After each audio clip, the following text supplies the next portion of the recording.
맡기실 때 모세가 내 입이 뻣뻣해서 둔해서 말도 제대로 못하는데요. 이제 여기서 이제 변명을 하죠.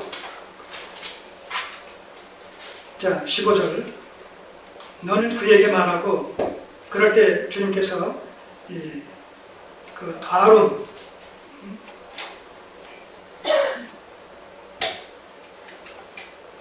아론에 대해서 얘기하는 거예요. 너는 그에게 말하고 그 입에 말을 주라. 내가 네 입과 그의 입에 함께 있어서 너의 행할 일을 가르치리라. 16절. 그가 너를 대신하여 백성에게 말할 것이니 그는 네 입을 대신할 것이요 너는 그에게 하나님같이 되리라. 하나님의 말씀을 받은 자를 신이라, 지존자의 아들이라 일컫는다 라고 하는 경우에 한 이해가 지금 아론과 모세 사이에서 하나님께서 모세에게 말씀을 주시고 모세가 자기 형 아론에게 그 말을 전하게 되고 그 아론이 그 말씀을 이제 바로에게, 백성들에게 전하게 되어지는 이 과정 속에서 모세는 아론에게 있어서 바로 하나님의 역할을 한다는 것이죠. 왜? 하나님의 말씀을 받았기 때문에. 그래서 하나님의 말씀을 받은 자는 신이라는 거예요. 자, 오늘 우리도 그 말씀의 적용의 대상이 될 수 있겠어요? 없겠어요? 될 수 있는 거예요. 신의 성품을 가진 자라고 말씀하고 있잖아요. 과분하게도. 자, 좀 더 구체적으로 이제 모세와 바로 사이에서 모세가 바로에게 신의 이런 그 역할을 담당한다는 사실을 우리가 7장 1절에서 볼 수가 있어요. 출애굽기 7장 1절이에요.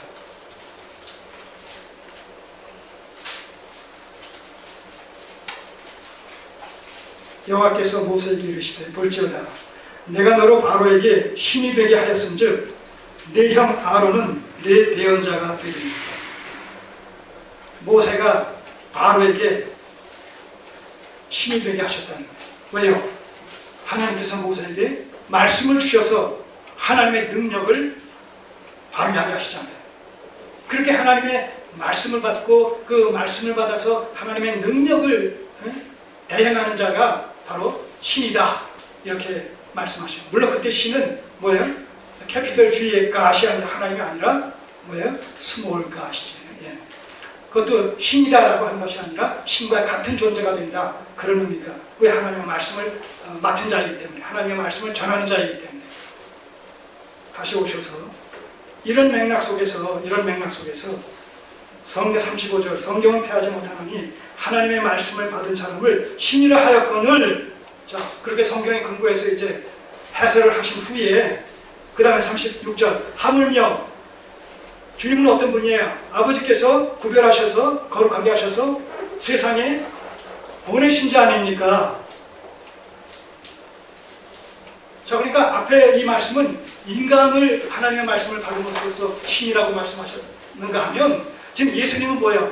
하늘로부터 보냄을 받은 자란 말입니다. 인간이 아니라. 인간의 모습을 띠고 있을 망정 그의 본체는 하나님으로서 하나님의 직접 보내심을 받은 하늘에 속한 자인 내가 하나님의 아들이라고 얘기한들 그것이 어찌 잘못될 수가 있느냐, 잘못된 것일 수가 있느냐, 이렇게 자기를 변증하시는, 비용하시는 거예요. 이해하시겠습니까? 인간도 하나님의 말씀을 받은 자라면 그를 신이라 하였거늘 성경이 너희가 아는 대로 이거 너희가 인정할 수밖에 없지 않느냐? 인정할 수밖에 없겠죠? 예, 하나님의 말씀입니다. 하물며 나는 하나님께서 직접 보내신 자다. 그런 보내심을 입은 자로서 내가 하나님의 아들이다. 곧 하나님의 아들이다. 라고 얘기하는 것이 어찌 잘못된 것일 수가 있느냐? 이렇게 이제 책망조로 저들의 왜곡된 관점을 지금 지적하시면서 자신을 변증하시는 것이죠. 자, 36절 하물며 아버지께서 거룩하게 하사 세상에 보내신 자가 나는 하나님의 아들이라 하는 것으로 너희가 어찌 참담하다 하느냐? 어찌 신성 모독죄를 내게 적용시키려고 하느냐? 말도 안 된다.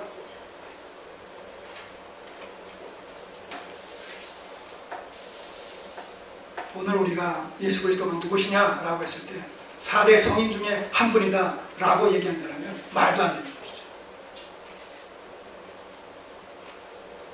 인간의 모습을 띠셨지만 본체가 하나님이시기 때문에 그의 죽으심은 그가 죄가 있어서 여기서 나오는 이런 신성 모독죄로 성전 회방죄로 그들은 외견상 그렇게 해서 잡아 죽으셨지만 실제 죄가 있어서가 아니라 우리의 죄를 대속하시기 위한 희생적인 죽으심이다라는 것이죠. 그래서 누구든지 이 예수를 믿으면 우리의 죄가 사함받고 의롭게 되어지고 하나님의 자녀가 되어진다는 놀라운 복음의 복된 소식이 거기에 담겨 있는 것이죠. 자, 37절이야. 그렇기 때문에 만일 내가 내 아버지의 일을 행하지 아니하거든 나를 믿지 말라. 내가 하는 일이 아버지께서 원하셔서 하시는 일이 아니라면 믿지 않아도 좋다. 내가 행하거든 나를 믿지 아니할지라도 그 일은 믿어야 된다.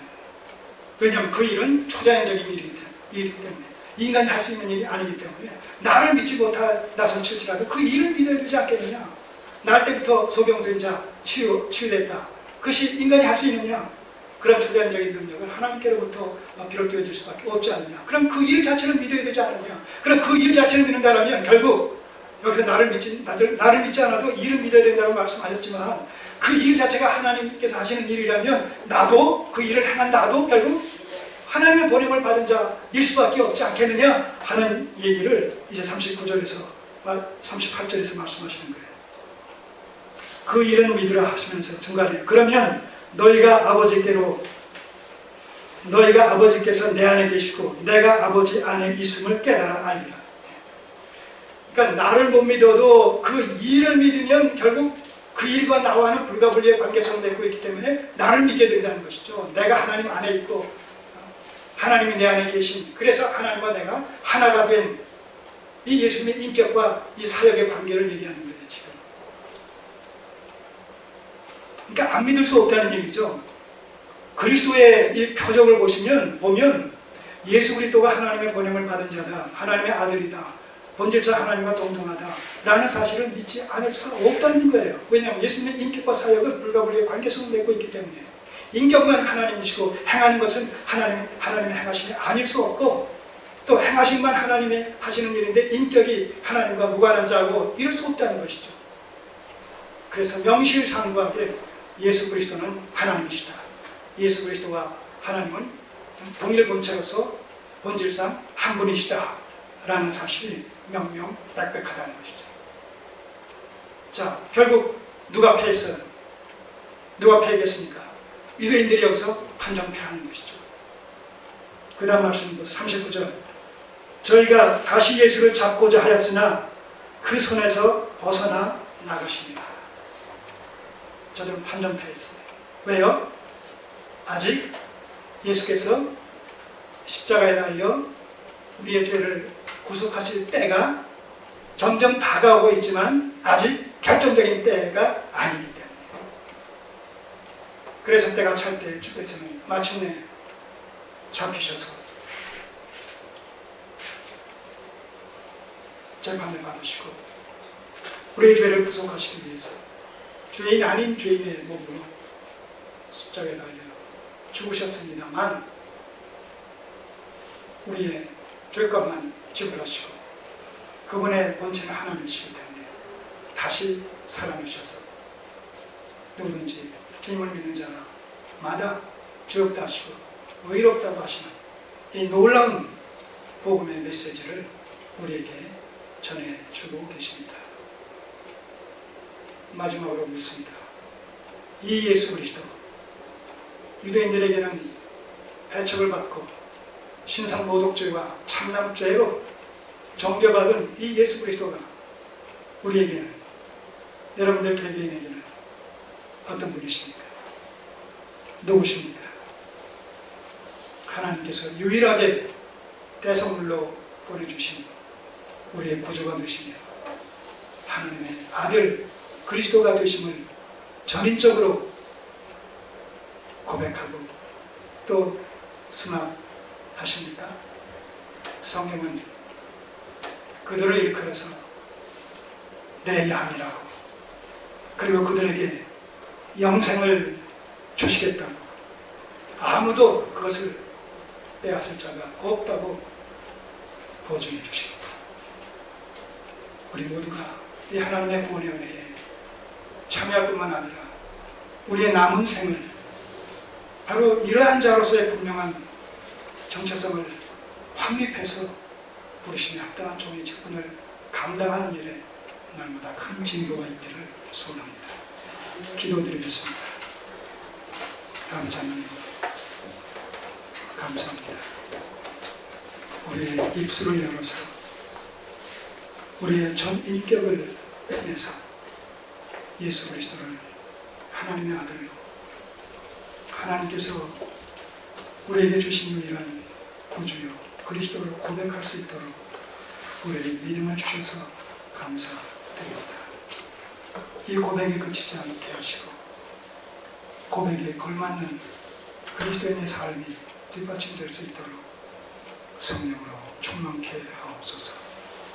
예수님의 이름으로 기도드립니다.